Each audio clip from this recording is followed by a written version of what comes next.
High guys, welcome to Crick Chat Venkatesh. ముందుగా మీ అందరికీ మెనీ థ్యాంక్స్. ఎందుకంటే నేను మొన్న టీచర్స్ డే రోజున హ్యాపీ టీచర్స్ డే అని మీకు చెప్పినప్పుడు మీరు ఇన్ రిటర్న్ నాకు టీచర్స్ డే శుభాకాంక్షలు చెప్పారు, treating me as a teacher. చాలా సంతోషం అనిపించింది. నేను ఇప్పుడు పెద్దగా టీచింగ్ జాబ్స్ చేయలేదు, అంటే మా డిపార్ట్మెంట్లో జిఎస్టీ ట్రైనర్గా చేశాను, కొన్ని పాఠాలు చెప్పాను. అలాగే కొన్ని కొత్త ఛానల్స్ ఏమైనా స్టార్ట్ అయినప్పుడు అక్కడ వాళ్ళకి స్పోర్ట్స్ న్యూస్ సంబంధించి కొన్ని లెసన్స్ చెప్పాను తప్ప టీచింగ్ ఏం చేయలేదు. కానీ మన ఛానల్ ద్వారా చాలామంది ఏమన్నారంటే మేము చాలా విషయాలు తెలుసుకున్నాం మీ ద్వారా, మీరే మా టీచర్ అన్నట్టుగా, స్పోర్ట్స్ విషయం సంబంధించి, క్రికెట్ విషయం సంబంధించి. I felt very happy about it. ఏదో నాకు దీంట్లో ఈ ఇష్యూలో ఉన్న పరిజ్ఞానాన్ని మీతో పంచుకునే ప్రయత్నం అయితే నేను చేస్తున్నాను. నేను కూడా నిత్య విద్యార్థిని. ఈ ఛానల్ పెట్టిన తర్వాత నేను చాలా విషయాలు నేర్చుకున్నాను. అంటే ఫ్యాన్స్ ఎలా ఉంటారు, ఫ్యాన్స్ రియాక్షన్ ఎలా ఉంటుంది, తర్వాత మీకు ఏం అందించాలి, మామూలుగా ఏమి ఎక్స్పెక్ట్ చేస్తారనేది కూడా చాలా సంగతులు, అంటే ఒక మీడియా పర్సన్గా నేను కూడా చాలా తెలుసుకున్నాను. నేను కూడా మీ నుంచి చాలా నేర్చుకున్నాను. సో మనందరం కూడా నిత్య విద్యార్థులు. ఎప్పుడేదో నేర్చుకోవడం ఆపేసినప్పుడు మనం ఎదగడం కూడా డెఫినెట్గా ఆగిపోతుంది కదా. So coming to today's topic, మన టీమ్ వైజ్ అనాలిసిస్లో let's talk about Bangla tigers. Bangla tigers గర్జిస్తారా అంటే వాళ్ళు గర్జించడం చాలా తక్కువగా ఉంది ఇటీవల కాలంలో. నో డౌట్ వాళ్ళు బెలెటరల్ సిరీస్లు గెలుస్తున్నారు. రీసెంట్గా వాళ్ళు శ్రీలంకని ఓడించారు బెలెటరల్లో 2-1 తేడాతోనే. తర్వాత పాకిస్తాన్ కూడా ఓడించారు 2-1 తేడాతో.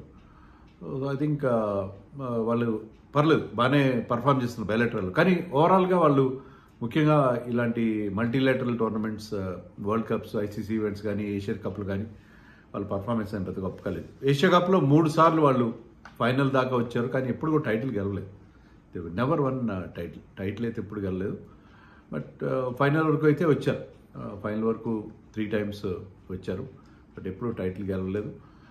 అండ్ ఆఫ్ లైట్ వాళ్ళ టీం కూడా చాలా వీక్గా ఉంది. అంటే షాకిబ్ తర్వాత తమీమ్ ఇక్బాల్ ఇలాంటి మంచి ప్లేయర్స్, ముష్ఫికుర్ రహీం ఇలాంటి ప్లేయర్స్ వాళ్ళందరూ ఇప్పుడు టీంలో లేరు. కాబట్టి డెఫినెట్గా చాలా వీక్ అయ్యారు. పర్టికులర్ బ్యాటింగ్ వాళ్ళకి ఎప్పుడు సమస్యగా ఉంది. బౌలింగ్ ఇప్పటికీ బాగానే ఉంది.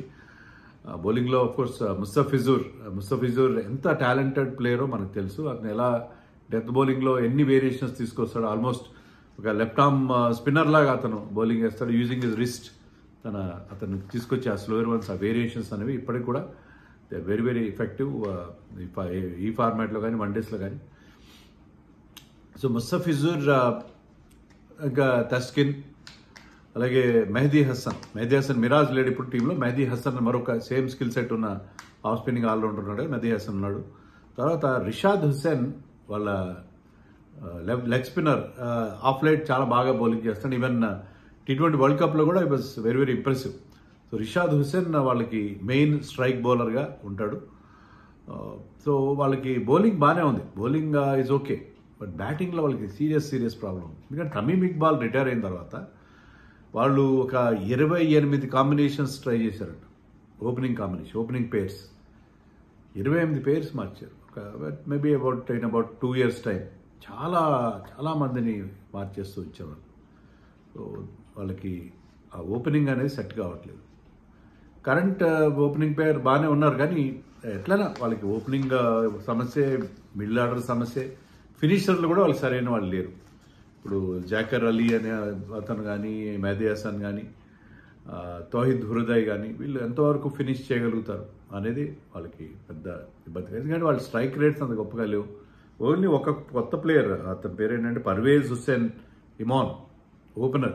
ఇతను చాలా అగ్రెసివ్గా ఆడుతున్నాడు, అతను కాస్త ఇంప్రెసివ్గా ఉన్నాడు. తౌహీద్ హృదయ్ కూడా కన్సిస్టెంట్ ప్లేయర్, ఇది very consistent player across formats.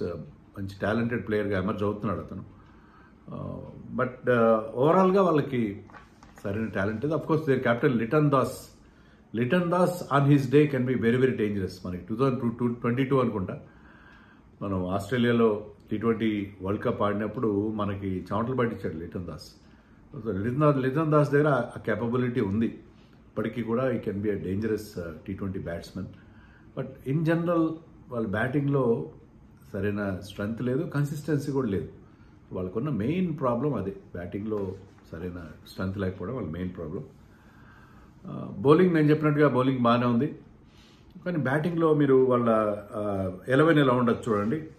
Parvez Hussain Imran, నేను చెప్పాను కదా ఇతను ఓపెన్ చేస్తాడు విత్ తాంజిన్ హసన్, వీళ్ళిద్దరు open. Litton Das these days is batting at number 3.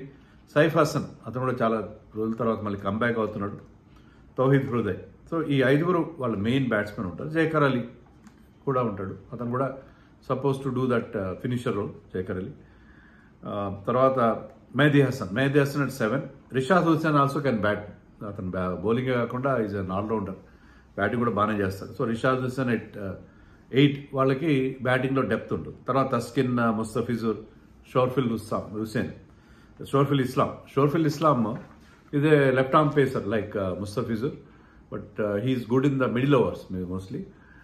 అయితే షోర్ఫిల్ ఇస్లాంనే ఆడితే నసీం మహమ్మద్ అని వాళ్ళకి ఒక లెఫ్ట్ ఆర్మ్ స్పిన్నర్ కూడా ఉన్నాడు. ఒకవేళ స్పిన్కి అనుకూలిస్తుంది పిచ్ అంటే థర్డ్ స్పిన్నర్గా వాళ్ళు అతను ఆడించుకునే అవకాశం ఉంటుంది. సో బంగ్లాదేశ్కి బౌలింగ్లో సమస్య లేదు, ఫీల్డింగ్ కూడా బాగానే చేస్తారు వాళ్ళు, కానీ బ్యాటింగ్లో సీరియస్ ప్రాబ్లం ఉంది. అందుకనే వాళ్ళు ఇటీవల కాలంలో బాగా పర్ఫార్మ్ చేయట్లేదు. వాళ్ళున్న గ్రూప్లో వాళ్ళు ఆఫ్ఘనిస్తాన్, శ్రీలంకని దాటుకొని వాళ్ళు గ్రూప్ 4కి రావడం కూడా కష్టమే. నాకు ఫేవరెట్స్ ఇప్పుడు pre tournament favourites to reach group 4 are India and Pakistan from group A and Afghanistan and Sri Lanka from group B.